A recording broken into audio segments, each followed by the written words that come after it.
Assalomu alaykum, hurmatli televizor ko'rguvchilar. Yaxshimsizlar? Dunyo uyg'ur qurultiyi to'r televiziyasining kunlik xabarlar programmasiga hammanglar xush kelibsizlar. Men riyosatchi Iftixor Abdurashid. Bugun dushanba. Hurmatli ko'rmanlar, tövəndə diqqətinizlər kunlik xabarlar programmamızın təfsilatı bo'lsin. Germaniyada 6 avgust kuni 200 jiq saqchining qatnashishida Xitoy atkazchilik qarg'uriga qarshi harakat elib berilgan. Germaniyada mamlakat miqyosida elib berilgan Xitoy qarg'uriga qarshi tekshirish jarayonida Hessen shtatida 2 Xitoy qo'lga olingan. Bular yillardan beri Xitoy ayollarni Yevropaga akilib qonunsiz holda fohishlik salgan va Xitoy ko'chmanlarini qonunsiz Yevropaga elib kelgan deb ayblangan. Hanover taftish mahkamasining xabariga qaraganda, Çarşamba kuni Germaniyaning Hessen, Niedersachsen, Schleswig-Holstein, Nordrhein-Westfalen va boshqa shtatlarda o'xshash vaqtda elib berilgan odam atkazchiligi gumondorlariga qarshi keng ko'lamli aqtirish harakatida Xitoylarga tava jami 22 o'rin aqtirilgan.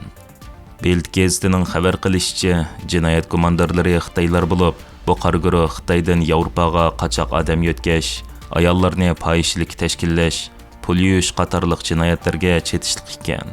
Aqtirish jarayonida saqchilar Xitoylar qarg'urining to'ralg'isidan nurg'unlagan qolfon, kompyuter va saqlash uskunalari qatorliq sonliq ma'lumot saqlash aslahalari va nurg'un naqbul dalil isbot sifatida qo'lga tushirilgan.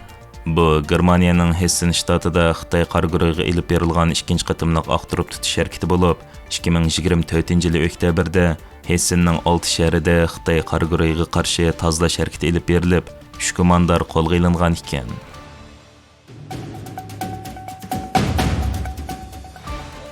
Tayland rasm ko'rgazmasi Xitoyning besimiga uchrab, Xitoyga munosabatli san'at asarlarini ko'rgazmadan chiqarib etgan.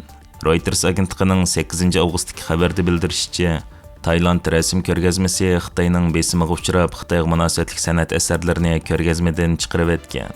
Mazkur ko'rgazmaning bosh direktori mundaq deydi: Xitoy bosh elchixonasi xodimlari ko'rgazmaxonani ziyorat qilib, Tibet, Hong Kong va Uyg'ur san'atkorlarining asarlarini elib etishni talab qildi. Hatto Hong Kong, Tibet va Uyg'ur degan so'zlar san'atkorlarning ismi bilan birga o'zgartib etildi. Reutersning 8 avgustdagi xabarida Taylandning donglik san'at saroyidan biri mustabid hukumatlar talabiga asosan Beijingning osonliq millatlar va Hong Kong tutgan muomalasiga oid san'at asarlarini ko'rgazmasidan elib etdi deb yozgan. Bu voqeani san'atkorlar Bangkok san'at va madaniyat markazi Xitoyning chegara halqigan bostirish natijasida mustabid hukumatning talabiga binoan ko'rgazmasida surgundagi san'atkorlarning ko'plagan asarlarini elib etdi. Bu Beijingning chet eldagi qarshi fikrdagilarni jami qutirish va chegara halqib bostirishdagi eng yangi urinishi deydi.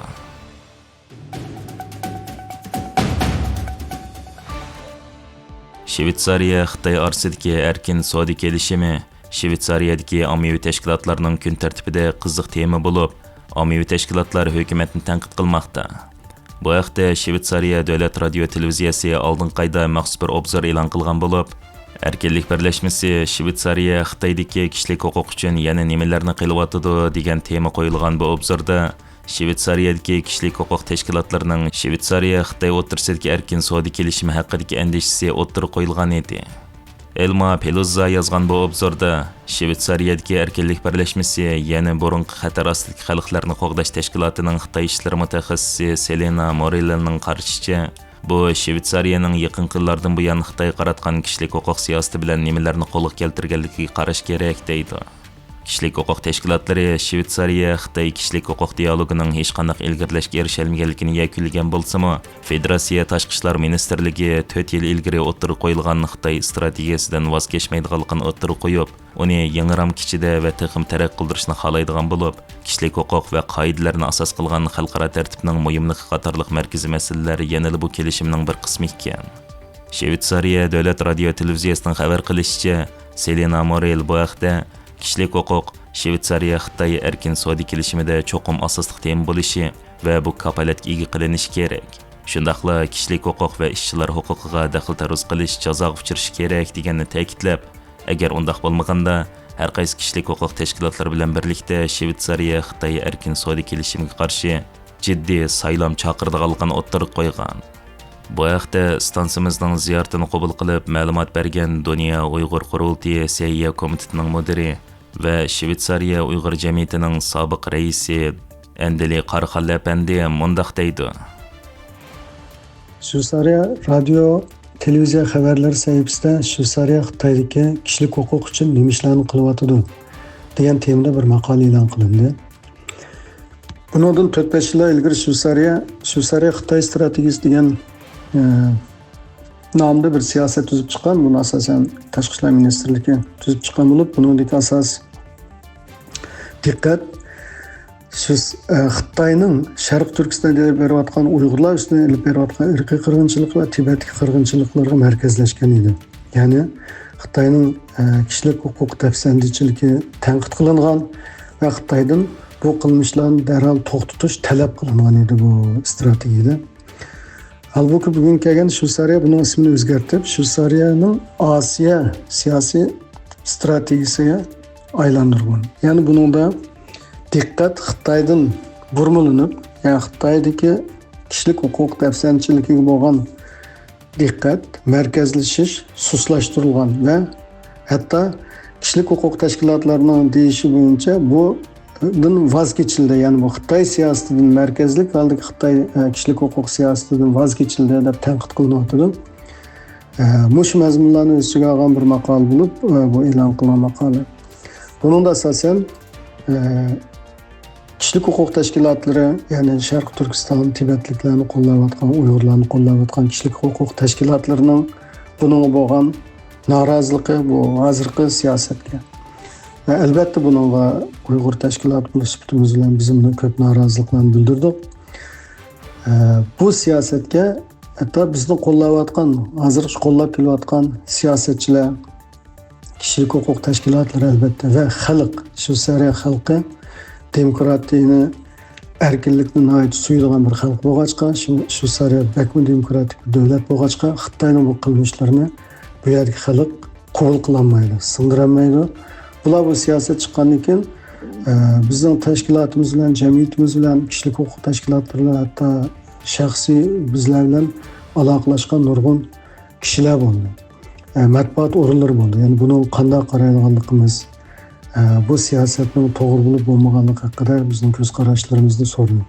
Albatta siyosiy Shveysariya tarafdan, hukumat tarafdan buni Xitoydagi kishilik huquq tafsandchiligini kuzatishdan, uni diqqat qilishdan, uni tanqidlashdan voz kechmaydiganligi, buni burunqidek davom qildiganligi shariylandi, bizlarga bildirildi va bu siyosatning taqim kengaytirilib butun Osiyoni qoplaganligi to'g'risida bir tushunchalar berildi.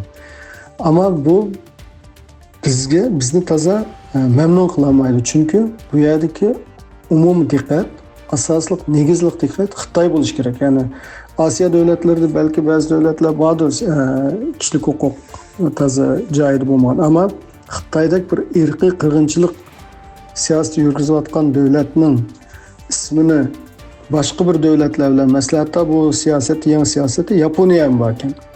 Ashlar bilan bir o'rin qo'yish bu bir xato. Buni biz Shveysariya hukumatiga munosabatli o'rinlarga o'zimizning ko'z qarashi, orzu talablarimizni yo'lladik. Buni o'zgartirish va bundan keyingi siyosat belgilashlarda buni diqqat qilish kerakligini bildirdik. Va bunga yerlik tashkilotlar, ya'ni Shveysariyadagi kishilik huquq tashkilotlari cho'ng norozilik bildirib kelyapti. Aldığımız günlerde bu haqida yana munosabatli o'rinlar bilan ko'rishni planladik. İnşallah bu siyaset asosiy nuqtai nazarni Xitoyga qaratadigan bo'lib davom qilishini arzu qilamiz.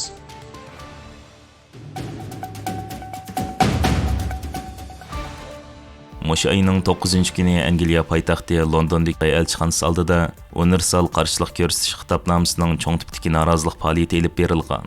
Faoliyatda Dunyo Uyg'ur qurultiyining vakili va Uyg'ur irqiy qirg'inchiligini to'xtat tashkilotining raisi Rayma Mahmud xonim Xitoy tilida so'z qilib, faoliyatga qatnashgan Xitoylarga o'zaro tushunish hosil qilib, Uyg'ur irqiy qirg'inchiligini e'tirof qilish va Uyg'ur xalqini qo'llashga chaqiriq qilgan. Hürmetli körürmenler, yuqorida diqqatingizga kunlik xabarlar programmamızning tafsilotini sundik. Keyin qitimliq sonimizgacha ko'rishgacha omon bo'lgaysizlar. Stansimizning YouTube kanaliga a'zo